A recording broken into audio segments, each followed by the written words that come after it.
Hey, today we're going to talk about major inventors from the 1800s and their inventions.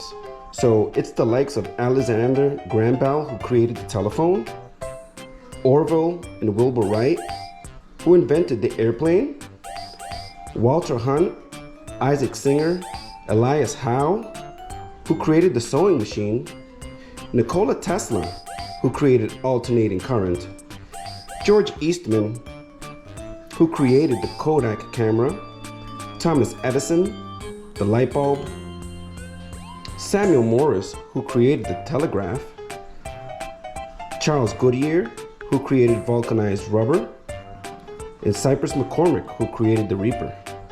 In addition to George Westinghouse, who created the transformer and the air brake, things that we use today.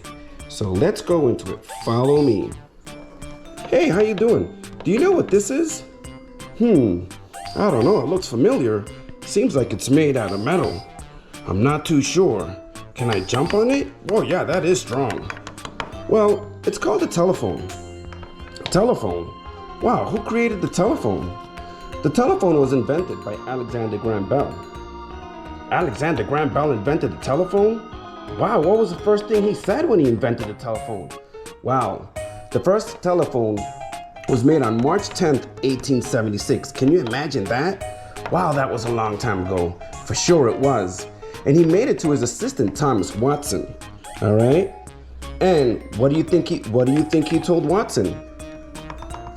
Oh, is that what he told Watson? So it wasn't a hello? No, it wasn't a hello. Well, his first words were, "Come here. I want to see you." You see, Alexander Graham Bell comes from a family that are elocutionists. So that means that they speak out, they teach phonemic awareness, how to sound out syllables, and they break down parts of speech. The synonym for elocutionist is a public speaker.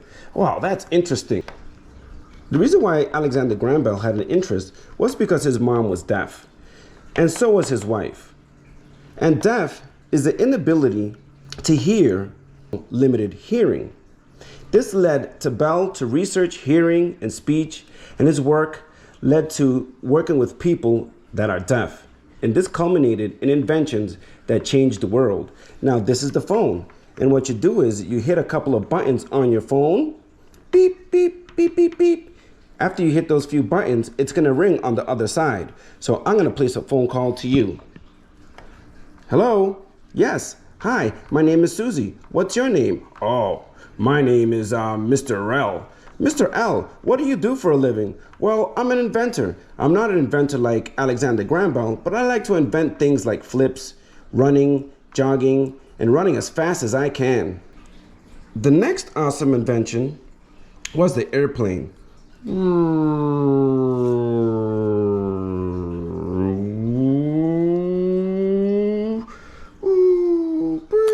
Wow, this is called the airplane. This is such a great craft. I like it. It looks like it has wings and has a rear tail. Wow, who was the first person that invented the airplane? Well, the first person that invented the airplane, they were called the Wright brothers, Orville and Wilbur. They were American aviation pioneers. Wow, and this is what the plane looked like? Well, it kind of looks this plane. And this plane, it was the first engine-powered flight, and it was created December 17th, 1903 in North Carolina. Wow, that must have been like a scary, but also quite an accomplishment. Yes, it was. Indeed, it was. The first plane was the Wright Flyer. And then they created a second plane. And this plane was called the Wright Flyer 2. And this plane was very, very important because it's the first plane in mid-altitude that created a full circle. The third plane that they made was the Wright Flyer the third. And this plane had 3-axle control system, and this allowed the pilot to control, steer, and maintain equilibrium. What do you mean by equilibrium? Well, what I mean is that everything is equal. So the plane has equal lift. So you know when you're driving a car, okay, and you have 4 tires, so each tire has to have a recommended pounds per square inch per tire. It might be 35 psi. You know, if it's truck, it might have 50 psi. And if one of those tires are lower or they have a flat, that's not equilibrium, and the car will not drive the same. So that's why equilibrium is important. Hey, what's the next invention that was created? The next invention that was created was the sewing machine. So there's three people that helped create the sewing machine that we know of today. So Walter Hunt was the first inventor, and he created a sewing machine that would sew straight lines. So the next one is Elias Howe, and he invented the sewing machine that used a lock stitch. And this lock stitch mechanism, which had a needle and an eye at one point and an automatic feed. The next one was Singer. And the sewing machine that we know today is that he created the up and down motion of sewing. And this mechanism is really, really good for sewing because it allows for embroidery, heavy duty sewing. Sewing machines, they're portable, they're durable, they have various stitching options, embroidery, and these embroideries are used for decorating fabric. And today's sewing machines that we know from Singer, they're reliable, they're good for beginners, and they have awesome craftsmanship.